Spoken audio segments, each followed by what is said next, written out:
Good afternoon, ladies and gentlemen. Thank you for joining us for today's discussion on the future of the village, the African village of the future, which is also about the future of the village. This conversation, to me, struck a little bit of a chord in that we have a bit of a paradox when we talk about Africa. Africa is at once the most rural continent in the world and the fastest urbanizing. In a lot of the work that I do, in my work with the Dalberg group, we tend to focus on the question of the future of urbanization, the creation of smart and resilient cities, and the application of technology to the cities of Africa's future. And that reflects the fact that many Africans are moving to and growing families in cities. But it ignores the fact that, at least for the foreseeable future, the majority of our people across the continent will live in rural areas, or will migrate from the farm, not to the large cities, but into smaller settlements, villages and small towns. And how do we bring innovation, 21st century thinking, the fourth industrial revolution, to how we think about the role of the African village? To help me in this discussion today, I have a truly uniquely qualified panel who will offer a range of perspectives on the future of the African village and what we can do to bring that future together. My hope is that we will have both an interesting and energizing debate, as well as a couple of areas of commonality on what we need to do together to build that future. So to help us get there, we have a number of voices, and I'll start to my immediate left. I'll do a quick round of introductions. My immediate left is Cynthia Gordon, CEO of the Africa division of Millicom, one of Africa's leading mobile companies. And of course, whenever we talk about the future of Africa, the image of the last 15 years that's emblematic of transformation in Africa is that mobile phone and the possibilities it has made possible. So it would be great to hear from someone in the industry what they think the next 5 to 10 years will look like for the African village. Samir Hajee, CEO of Nuru Energy, operating right here in Rwanda around that critical question of access to reliable energy, which is a key driver of the ability to build a quality life at the village level. So bringing a perspective from that end. Babatunde Osotimehin, Executive Director of the UN Population Fund, committed to bringing people, access to development, equitable development, and with a particular focus on that most crucial of constituencies, young women, children, and girls. And finally, Gisele Yitamben. Through ASAFE, you've pioneered engaging with rural communities, helping them think through some of the practical realities of addressing the challenges they're facing on a day-to-day basis. So we will have perspectives from civil society, the development sector, business, all coming together to tell us, well, what is clear, what is unclear, what remains to be resolved around the future of the African village. Cynthia, we'll start with you. Like we said, the last 15 years have been the story of the fourth industrial revolution, as far as Africa has been concerned, for the last 15 years has been the story of mobile. Yes. What do the next 10 to 15 years look like, particularly with a focus on the village and the majority of our people in the village? Well, at the heart of our vision at Millicom in terms of the digital lifestyle is the thinking around smart village. And at a personal level, I'm much more profoundly excited about smart village rather than smart cities, because I think it's going to have a much more significant impact on people. At Millicom, we really focus on not the next billion into the internet and getting access, but the final billion. And I think they're much likely to be women, children, old people, poorer people. And I think if you focus on that vision of how you can bring access to them, I think that's really critical. As part of that, we think our vision of what a smart village is, a place where people are empowered to use the internet and mobile financial services to create their own solutions. So it's not about some big brand or some big business imposing solutions, but it's about partnering with local people and enabling those local people to solve their own challenges. And that digital really becomes a real part of their daily life. And We believe to make that happen, you have to start experimenting now. So we're working very closely with the Rwanda government to take a village in Tuba, which is in the northern province of Rwanda, to actually start a smart village pilot there, focusing on the 4 themes that the government have really identified. So access to the internet literacy, financial inclusion, and most importantly, job creation as well. So we're experimenting with solutions, very much working with local partners on how we can bring to life those 4 themes. And we're going to be really excited about reporting back once we get started what's the success around that. That's fascinating. I think a really interesting aspect of that is this notion of thinking about the village not just as a place, a recipient of solutions and a consumer of ideas from elsewhere, yes, but a real locus of production and empowering people to produce the solutions to their own problems, use digital platforms to bring those to scale and really kind of speak to their own needs where they are. Having said that, it is very much about the digital component of the future of the village. I think President Paul Kagame has said on a number of occasions, today included, that while digital opens up a whole range of frontiers, African communities need to wrestle with the fact that we have not fully dealt with some of the basics of the first, second, and third industrial revolutions. Gisele, from your work in thinking about what a village of the future will need in order to be, to fully make the most of its inhabitants and capture value, what do you think is needed there? I think it's important to start by knowing how the village are today, because we can't change it without knowing how it's functioning. In our village today, there is a division of labor. Men do something. Men do the export crop, while the women are doing the cash crops. The size of the farms are very small.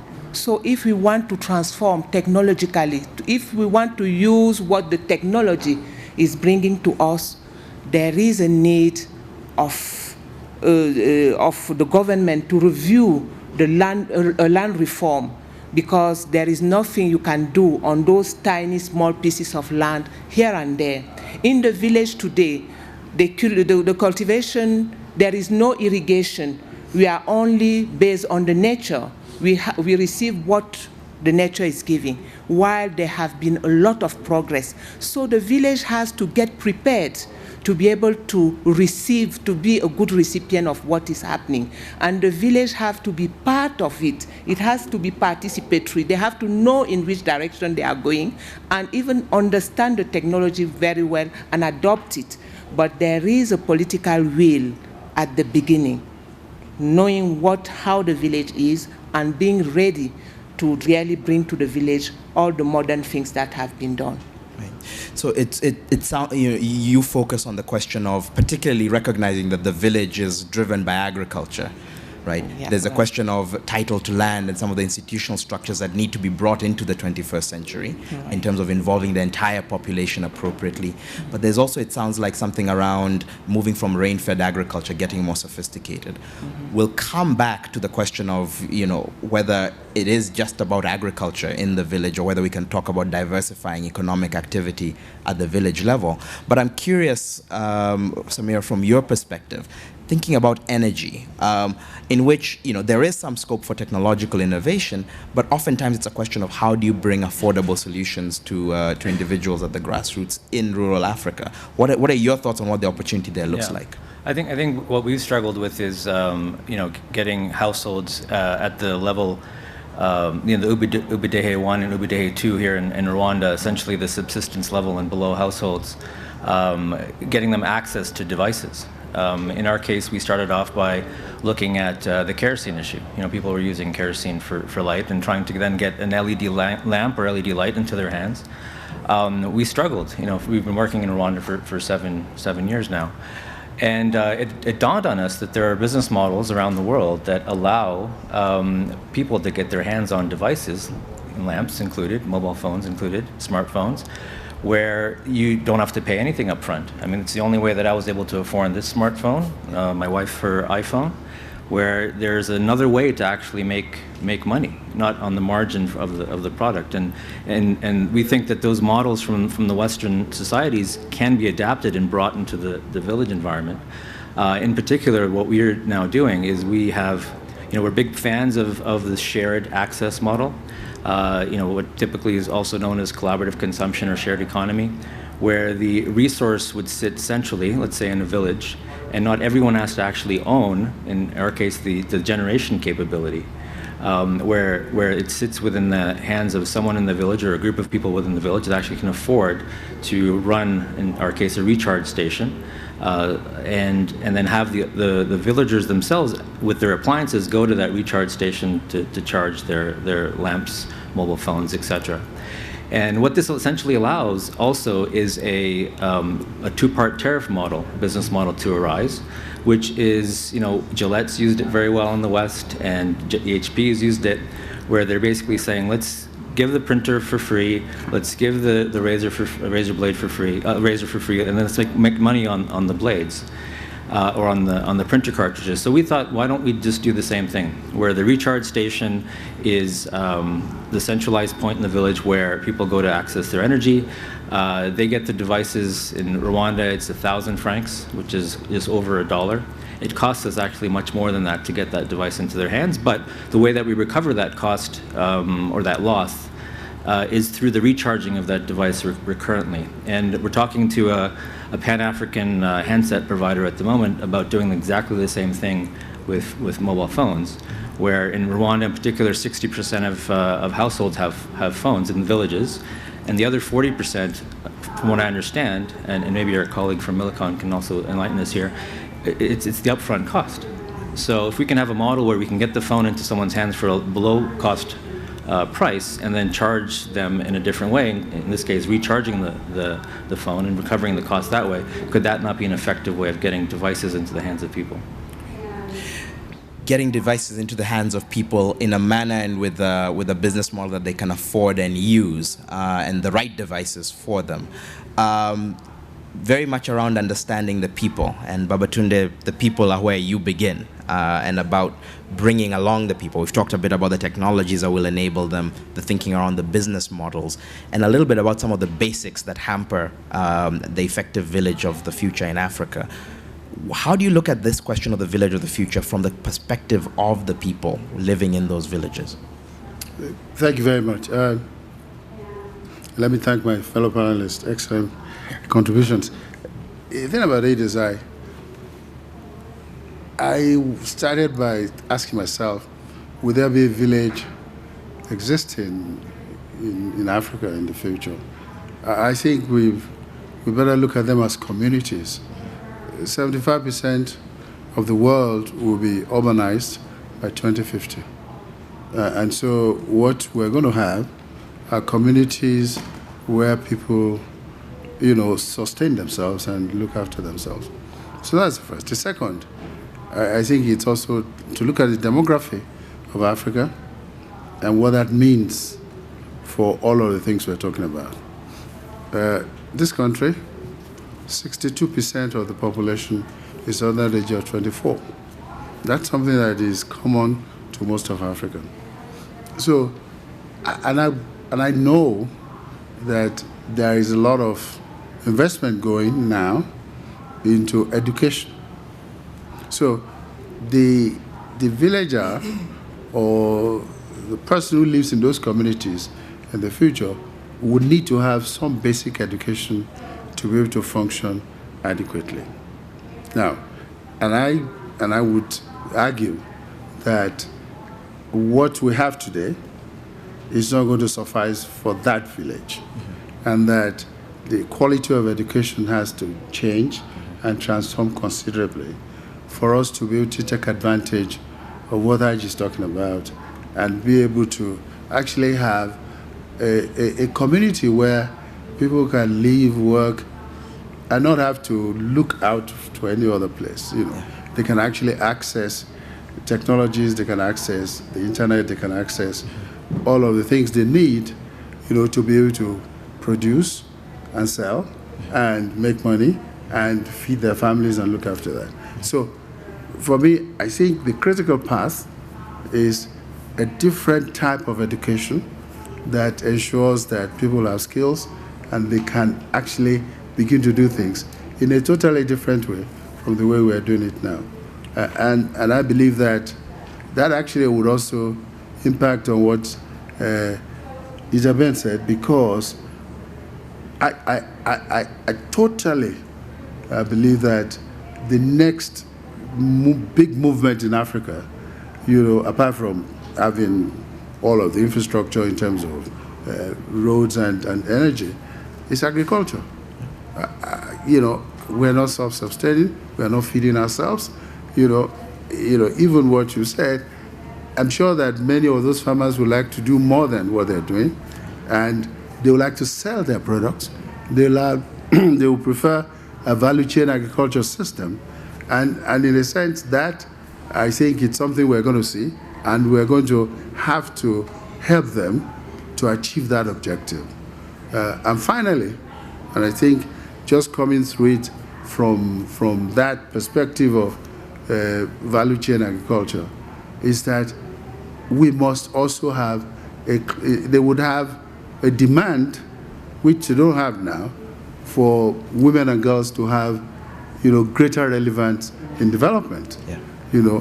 Most of the food we produce today in this continent are produced by women, but they have no access to the rights to land or to the food they produce. They don't make any money from it. So we'll need to have policies that ensure that women and girls are looked after, and that girls particularly have a place in society. So maybe let me pose a question to everyone here, because it sounds like we're coming to the village quite naturally from two different perspectives. There's a view that says the village is the natural, is people coming from the farm, and it's still very much anchored in rural. And we talk about the things that we need to do to boost the quality of our agriculture. And there's another lens that says when we say village, all we're really talking about is small urban center, and actually we need to be thinking about the city and what are the things that are pulling people to the city, and how do we bring those things to the village. Is there a tension there? Are they just different ways of saying the same thing? Are there trade-offs between village as small city and village as integral part of rural community in terms of what we may invest in and what we may deliver? Any reactions? Yeah, I think we are all thinking with the political mentality of long past. Yeah. When we believe that the technology that we have today is able to allow everyone to have access, to have the food that they need, yeah, and yet they are not having it. So if today everybody, the rural area is able to furnish what is being furnished, the jobs are not going to be the same, and the way the people behave will not be the same. There may be a lot of time for leisure, for creativity. So when I imagine the village of the future, I see it, relaxed, doing a lot of art, doing, a community where you don't who to have the food, where the tractor do everything and it's there, you just transform it for the market and so on and so forth. Because we have the technology. What is keeping us behind to use this technology in such a way that everybody has the house that he deserves to have as a human being, everybody has the food that he deserves to have? Well, there's a complication there, which is, yes, we can have fewer people producing more food and lots of people with lots of time on their hands, but also lots of people with no jobs on their hands. And how do we deal with that? We tie that to the question, Babatunde, of education. You talked about the criticality of delivering quality education. I can answer that. Yeah. Even today,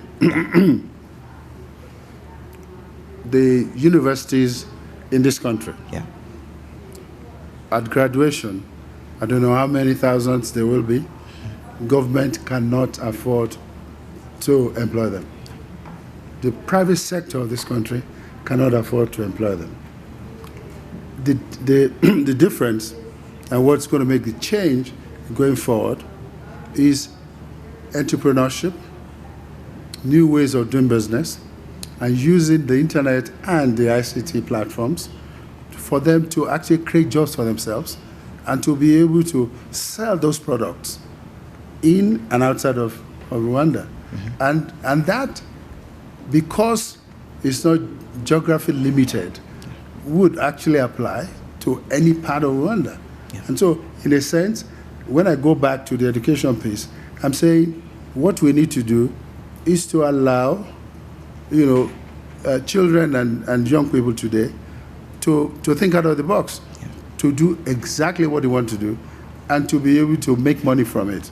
And if you do that, you actually would be able to have them make the money they want to make and be able to raise a family and live comfortably. Even when it comes to agricultural production, it's not just going to be produce and eat.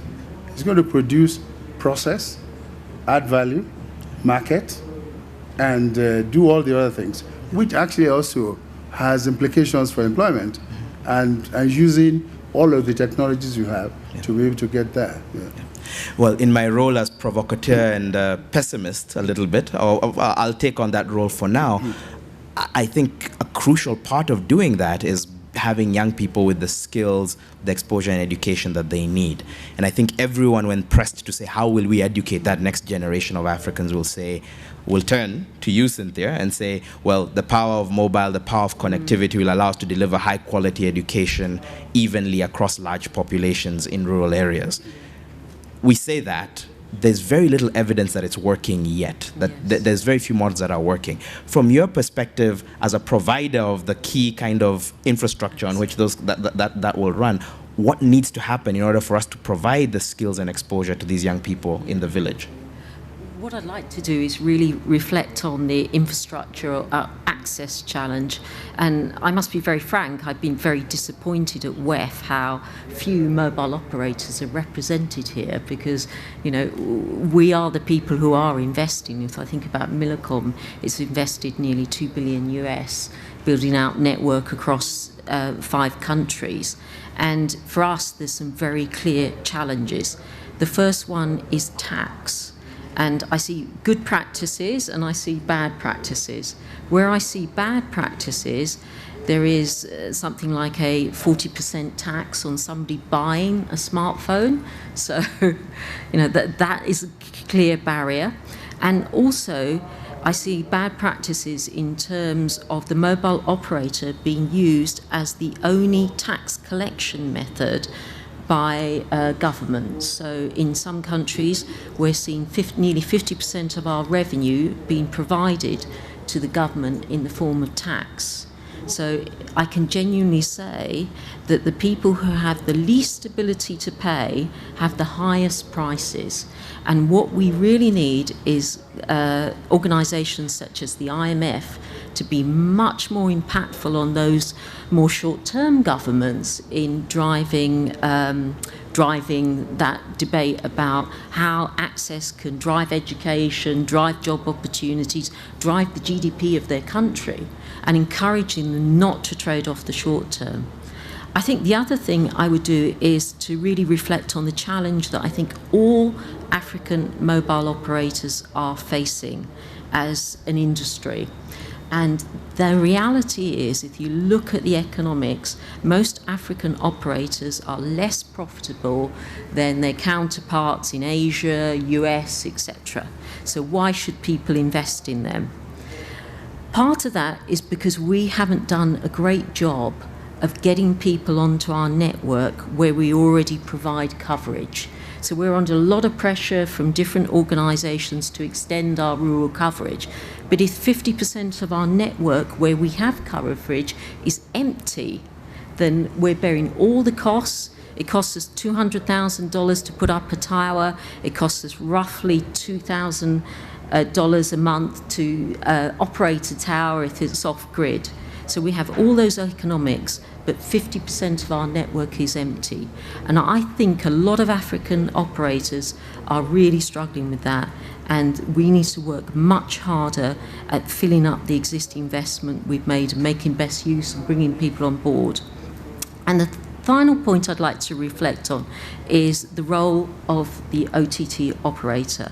we all get excited about the Facebook, the Googles of this world, etc., because they do drive interest, but they aren't paying their fair share. The burden is on the mobile operator, and I think it's very interesting to see how in Europe governments are starting to tackle that and really tackle those players and getting them to pay a fair share of that tax contribution. So we talked yesterday in a session about Universal Service Fund. If a region, because I don't think any one African countries do this on their own, can create a Universal Service Fund that is funded by those OTT players, I think that would really change the nature of the game. Because they're making a lot of profits, but those profits are not being declared in the countries in which they're operating. So there's something there about access and getting the economics right so we can have access at the village level. I still think that there is an open question about, do we actually believe that just providing Google and a few other things do we have the right content that once I do have access, I can build the skills? Samir, you are providing a different kind of economic activity in the village through the provision of energy, and both in the jobs in your business, but then also the jobs that are unlocked by your business. What are you observing in terms of people's ability to actually, kind of broaden their horizons, if you will, and be effective employees and producers? Yeah, it's a very good question. I think a lot of time is spent in conferences and outside talking about the supply of various technologies, and there isn't, in my opinion, a lot of discussion around, are those technologies and the services that those technologies providing demanded by the villagers? And so you were suggesting that the networks are underutilized, is what I heard. And we would go to one of our villages and speak to the households through our micro entrepreneurs, and we would mention, would you want internet access? What for? What would I possibly need internet access for? And so there's a lot of skill development, awareness raising that needs to be done at the village level about how these technologies can drastically improve their lives and why they should want them. It strikes me then that one of the perspectives that would be useful to have is around any examples that we've come across of successfully delivering that driver of demand. I know that in some work we did looking at demand for services, it took a long time once we had provided satellite connectivity in that instance, but it could have been, the backhaul could have been anything. It took a long time to actually get the right use cases going, and I think that's where we really need to look at what the consumers might do. I think that governments have a huge role to play, because they must create the right policy environment for these things to happen. And I think we cannot, yes, the private sector is a good partner, but governments must make huge investments in order to make sure that the social and the digital infrastructure and all of that are in place for us to actually reap all of this. Because if as Hajee says, you ask somebody anywhere in the world today about Wi-Fi and says, I don't know what, I don't want it. It actually tells a lot of story. It means that we have not been able to mobilize people to understand that we moved away from where they were before to a different level of interaction. Now that comes from a different kind of education. It comes from a different kind of investments in the building capacities of people. And the governments must have to do that. And I can say that, I don't know, well, I should not say that. I think there are only few governments in Africa that actually are stepped up. Because the kind of monies you are talking about are not small. When you invest 10%, 5% of your budget on education, you get 10% education. That's what it is. But if you actually step up considerably, and I'm not just talking putting money out there, but you must make sure that money works, that teachers are there, they're doing what they're supposed to do, and technology can help us in achieving all of that. That you actually can get, these students, feedback on what they're learning, and actually you can challenge them to do things in a totally different way, which would benefit, development of themselves, and actually development of their communities. So in a sense, it then fits back to what they can do with that knowledge and how they can take it forward. And I think that's really key. That policy environment has to be created and funded appropriately. Absolutely. We've talked a bit about empowering people in the village with the skills and tools they need and moving them from consumers to producers.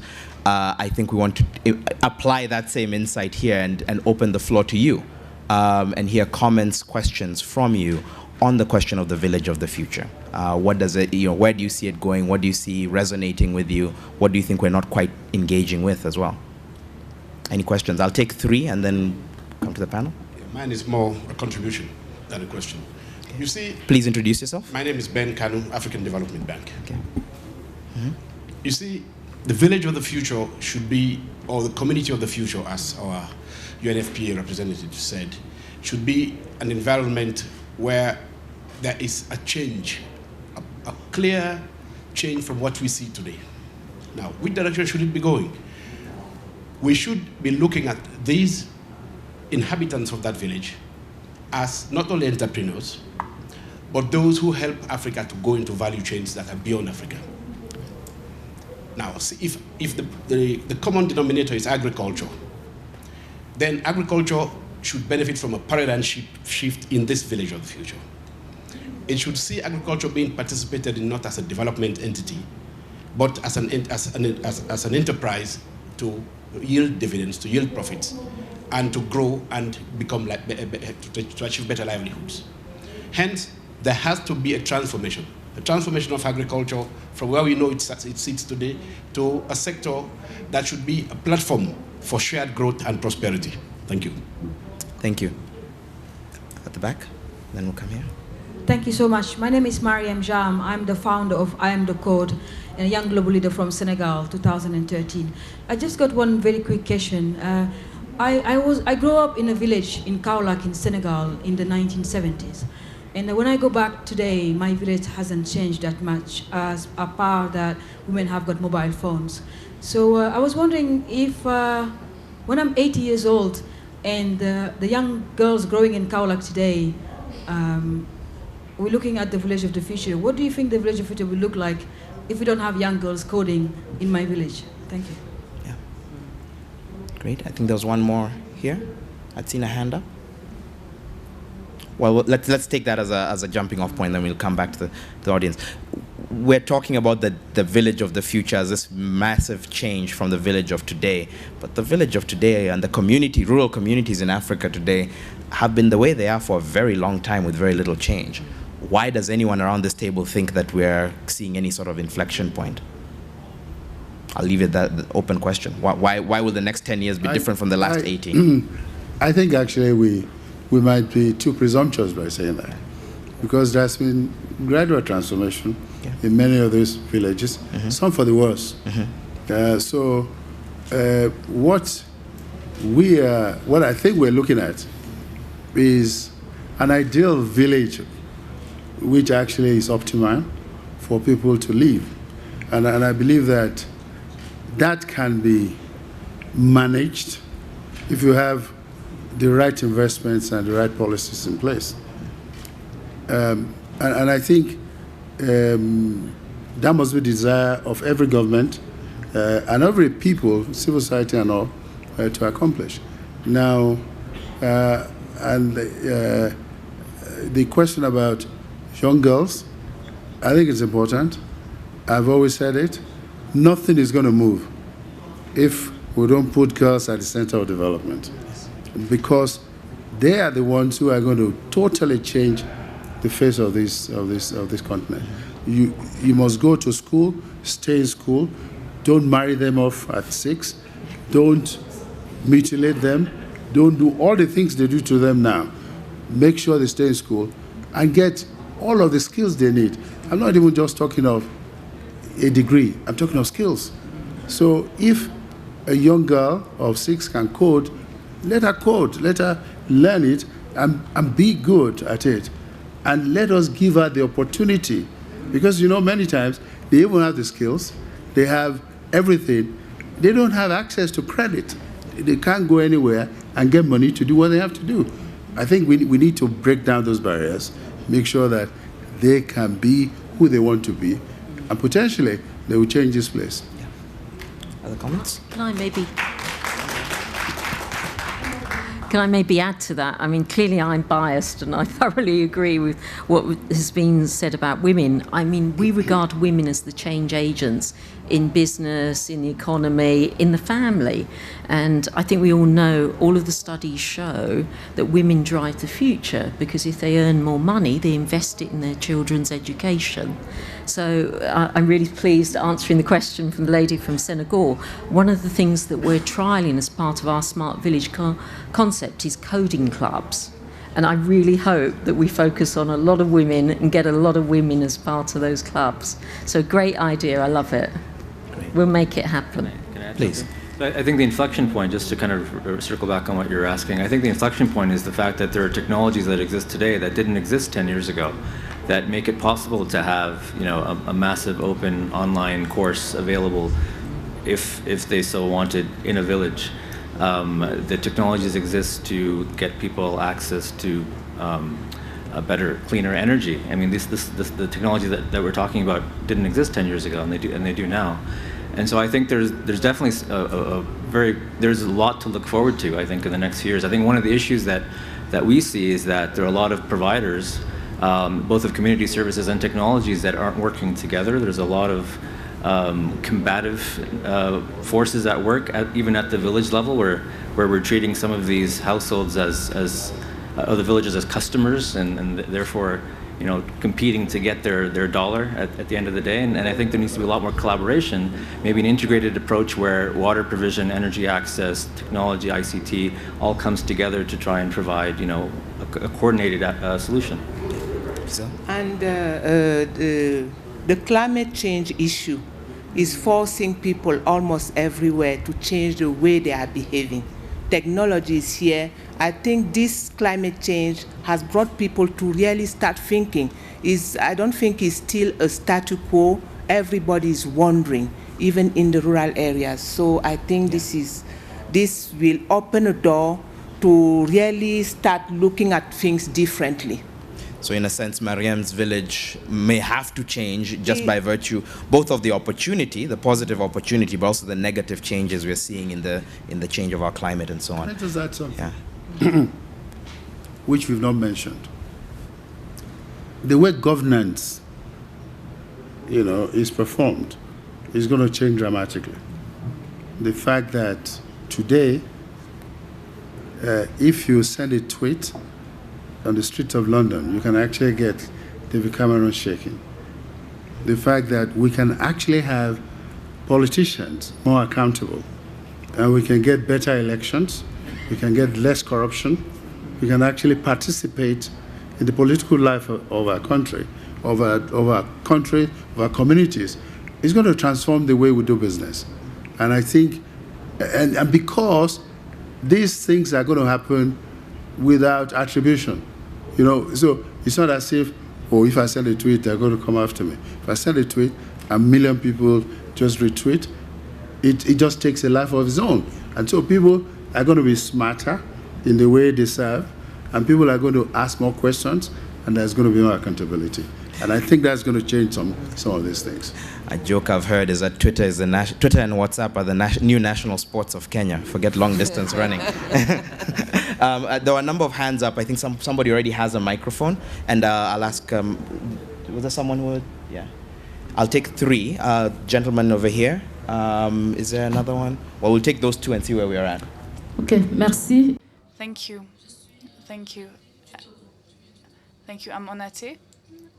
My name is Onate from Togo. We're talking about African villages as if there was a uniform situation everywhere. The situation was the same everywhere. There are disparities between the villages, and today you have. Let me take the example of my village, where the majority of people have gone to school. These are young people that have studied. They have graduated from high school. They stayed in the village and they do farming activities. Their concern today is to be able to sell their production, find money to be able to live off their activity. the issue here is sometimes you have power, you offered solutions, give handsets at a very little price, the structure for research, and so on and so forth. Some have the phone, some have power, but the network, the phone network, is non-existent or insufficient. So what can you suggest for that sort of cases? Now, secondly, the big issue of Africa, of African countries today, is telecommunications. I learned that by 2017, Rwanda will launch its own satellite, but many African countries do not have these solutions. So you, as an operator today, what do you suggest? We have many problems, but with WhatsApp, we're creating various networks to expose local products with photos and try to sell and commercialize these products. And I think that we could support the youth that have these initiatives to go even further with that. So some countries are really producing surplus in terms of foodstuff. And if we can have access to the market, we can have better solution, and the country would develop its economy. So that's the sort of reflection I wanted to share with you. Thank you. For that, we'll take. Right. Thank you. My name is Joseph Mora from Kenya. My view about the village of the future is that the village of the future has to deal with the problem of exclusion. And the problem of exclusion is a political problem, is an economic problem, it's a social problem, and above all, is a security problem. And so to engage everybody, to make sure that we have inclusion, the village has to become a platform of learning, a platform of production, a platform of engagement, even in political affairs. But given the scale that we have today, that's a mammoth task. And so we don't have time to actually engage in that transformation without bringing on board what I would call transformative agents. And this is not just government or private sector. Governments, yes, have a responsibility to build the infrastructure, to create the enabling environment. Private sector can invest in social investments.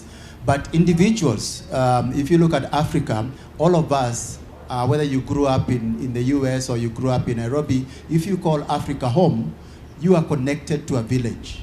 And we have to pull together our own personal resources, Mariam, to connect back to your own village, and you decide what is the small role that you're going to play to begin this transformation. Because if otherwise we leave it to government, this is going to take 100 years. We don't have 100 years. We will all be dead because people who are excluded will kill all of us.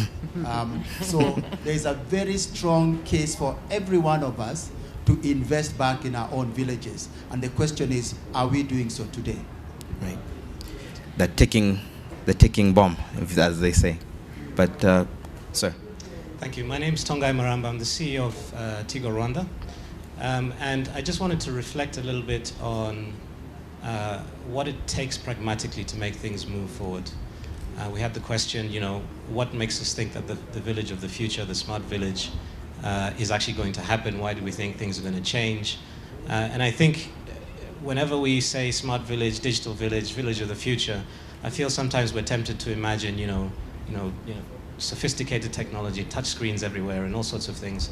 But I think there are very practical and pragmatic things that we can introduce today that are digital, which address specific problems. I'll give you an example. As part of this pilot that we're doing in Tumba, we are looking at mobile financial services as one of the pillars of making the village smart. So that means that we are going to be integrating our mobile wallets to the savings cooperatives in the village so that people can move money freely from the wallet to their savings cooperative account. Now the savings cooperative account, the SACCO, is like a bank. The money you store there can create credit for you in the future. So if you have a business person who's receiving payments through Tigo Cash and then transferring that money into their SACCO, that enables them to create value in terms of credit for working capital, etc. So right there, we're creating value by a simple intervention. And I think this is what it has to be about. It has to be very practical, very down to earth, and it has to be addressing some problems right now. If you look at the internet, which I think is the other pillar of this this pilot that we're doing, Rwanda is special because I think, and we mentioned this before, when you say to someone, do you want to use the internet? They'll say, well, what am I going to do with it, right? But in Rwanda, there's a very strong and compelling case for the internet, which is e-government. Rwanda Online, Irembo is a product which is being rolled out very seriously by the government. Goes to your point about investments by government to make this happen. You get your birth certificate there, you get your driving license there. These are the things that the people in the village need to be able to do. And right now they get on a bus and they travel to a city to do them. And so, with e-government as a use case for using the internet, you go to a villager and you say, hey, look, we're going to try and make the device accessible to you. We're going to look at bringing the coverage, but once you're on, here's what you can do, right? So I think at least in Rwanda we can be very positive because the use cases are there for the internet, and I think we understand a number of the opportunities that mobile financial services can address within a community. And so let's start there and let's build that, and then we can take it from there. Yeah. Thank you very much. Thank you for that. If I may try and tie it together, there seems to be an opportunity, and when it works really well, to tie together the big infrastructure provider or the big capability at the macro level, whether it's a mobile money capability that allows you to do certain kinds of transactions, with enterprises working in the villages with new business models. Some of the work, Samir, that you're doing, actually working with individual entrepreneurs in a particular way. But I think a part that's often critical is actually connecting with villagers in the way that they're living and figuring out how is it that we're solving a problem that they have today, where I think, Gisele, the work that your organization does is an example of it. How often are those loops actually closing? Because I find that the different players involved, whether it's the large companies making large investments in capabilities, the individual entrepreneurs developing innovative applications, or the social entrepreneurs and social activists working with communities, not to mention the international development system, are all in very different conversations. Why is that? Because, again, we need to keep in mind we've got a ticking bomb, whether it's the youth bulge or the climate change. We need urgency. How do we close this loop and start to get these models to market? Any ideas? I think that's where the village has to start owning the discussion around his own resources, being part of it. Because what you are saying is everybody coming and with a solution to propose to the village without the village itself decide if that is good for him or not. I think the village has to own his resources. The village has to be part of the, discuss the solution. The village has to be part of all the discussion. They are smart enough to be, to understand what is going on and to know which kind of resources should come in the village. When we talk of education, the education that has to be given should not be the same education that has been given till now, because it has not served the urban area or the rural areas. There are many children who have gone to school who do not have jobs. So the education has to change and to become useful for the environment. Relevant. So I think it's important for the community to own the conceptualization of what is going on in his own village. But if I might push, Yeah. right, you've just said exactly what someone who works with the community would say and does do. Mm-hmm. It seems to me that there's a second part of it, which is, in addition, there needs to be some mechanism for saying, let's actually look out and encourage entrepreneurs to come in and work with us. Let's see what technologies are out there. How do we pull those in? I mean, the same responsibility in different ways sits around the table. For you, Samir, it's how do you engage with the community activists and the local social enterprises. But it seems like very often we're all like, the way I'm fixing this is I'm giving people voice, or I'm giving people a technology. How do we move beyond that? Yeah, I mean, in our case, we developed our solution from the ground up. But then you're very right. I mean, there are other organizations maybe trying to tackle the same problem, and we come head to head sometimes at the village level. It's like, hey, my solution's better than your solution, and ultimately, I think in our case, it comes down to the funding sources. We're all competing for the same. In our case, as a social entrepreneur, we're competing for the same social impact funds or grants. And then it creates that kind of mentality on the ground that one of us has to win, And I think that's what I was referring to before, is that we need a lot more collaboration in this space. Yeah. Great, thank you. Other comments from the floor? One last round.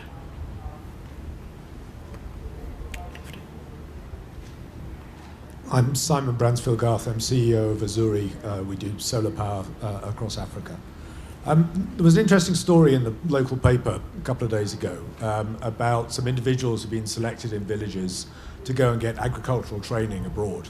And when they came back, they all insisted they wanted to work in the cities. They didn't want to work in the rural areas. So it seems to me that we've got a self-fulfilling prophecy where the city is seen to be the place where the excitement is. Therefore, the people who have the brains and the skills go to the city, and therefore the city is the place where the excitement is. How do we change that perception in order to get indigenous activity occurring in the village? Right. The people. I think it's easy. You know, when I started, I talked about communities rather than villages. And I think that's where it's going to happen. I'll tell you a story as well.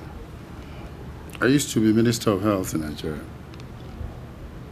And 53% of my doctors were in Lagos. 53% of all Nigerian doctors worked in Lagos. The reason is clear. You've gone to school, you're a medical doctor. You have children. You want them to go to school too and go to good schools. So if you send them to this rural area, there are no schools, facilities are not there, and so you don't expect people to live in those spaces.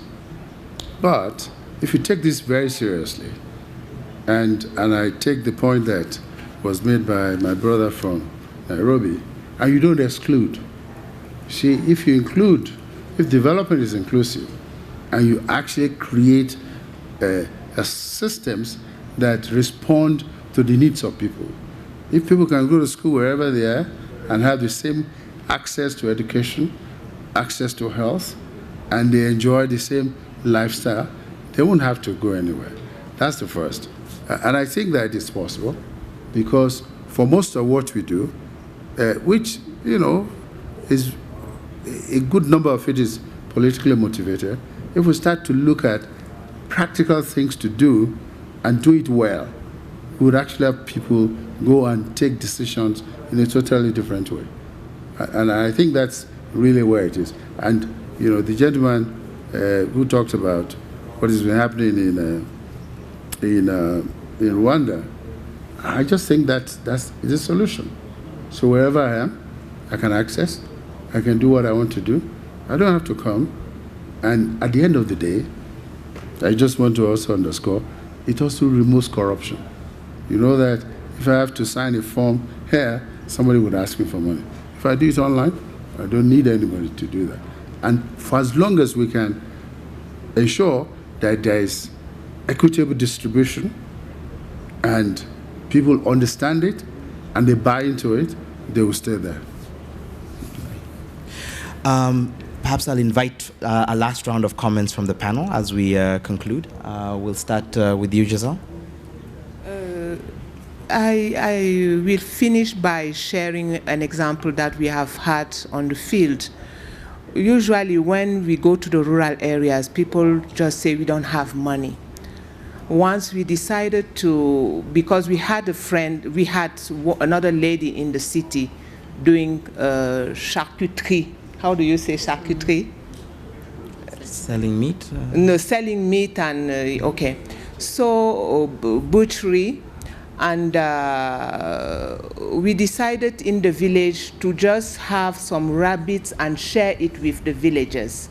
So each family take 5 rabbits, and when the rabbits gave birth, the first batch of children are given to the association, and the association continue it, and they use the fund that when selling it to the urban, to the partner in the city, they use the fund to develop and pay the extension worker who could be doing this here. So we have been able to create a rabbit business. 300 women involved in rabbit rearing and the city getting it without any, just a system that has been put in place, and everybody has been having money. And nobody, the women have been happy in the village to be producing it, to be able to pay for school fees of their kids there, and the other people in the town have been happy to be able to buy it, a good quality, and sell it in the city. Thank you. Yes, I'll just reiterate, I'm very hopeful about the village of the future. Just going back to what we were talking about with respect to the fact that there are all these technologies that exist now that didn't exist before. But I think the problem is something that you raised, James, which is there needs to, like we were talking about, there needs to be a lot more collaboration. How do you align the incentives of all the different actors that are trying to solve these issues, and how do you keep the purpose kind of at your core, which is the villager, him or herself, kind of at the as the driving motivation for the work that you do. I think that's a difficult question to answer. I'm not sure we're going to answer it here, but I think it hopefully is a catalyst for more conversations. Cynthia? I just wanted to reflect on, we often talk about the challenges and issues of Africa, but I wanted to celebrate the success as well. We talked about the mobile money area. If you look across the world, the place in which it has been most successful in bringing people into the financial system is in Africa. And across our markets, we have 6.5 million people using mobile money today. And one of the biggest ways in which they're using that is to trade, to buy and sell things amongst themselves, either as individuals or as cooperatives, communities, trading associations. And as an operator, Tigo, we didn't show people how to do that. They worked it out for themselves. They decided how they were going to use the power of that technology. So I think going to this idea of people will find their own solutions, I think we very much believe in that principle. Thank you. Just to add, I was on a trip with the President of the World Bank and the Secretary General to Nairobi, and they opened M-Pesa accounts in Nairobi. So that's an acknowledgement of something which is happening, which is good. I have great hopes for the future.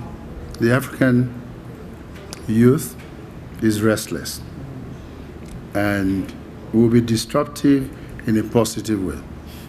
And they're going to ask for solutions, and they're going to demand it, and they're going to get it. And I think that given what we have today, and given what has happened in the political transformation of Africa, if you looked at Africa 20 years ago and you compare it to what it is today, it's a totally different picture.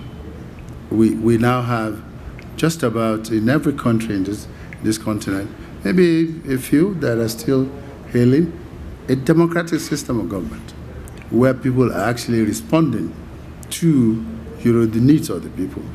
And so if we follow that, and if we empower young people particularly to be constructive in terms of what should happen and what they expect to happen, the African village of the future will be the desire of everybody to live. Thank you. Thank you.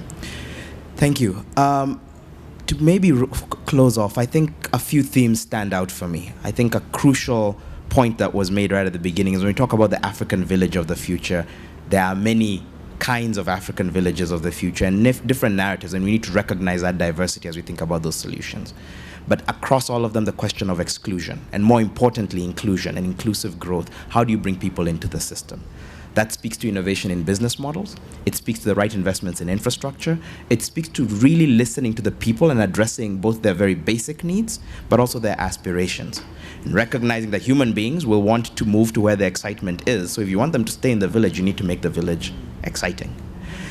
Ultimately, there is both a lot to be hopeful about in terms of the trajectory of the African village to date, but a sobering reminder that our climate is changing. Our youth are getting restless.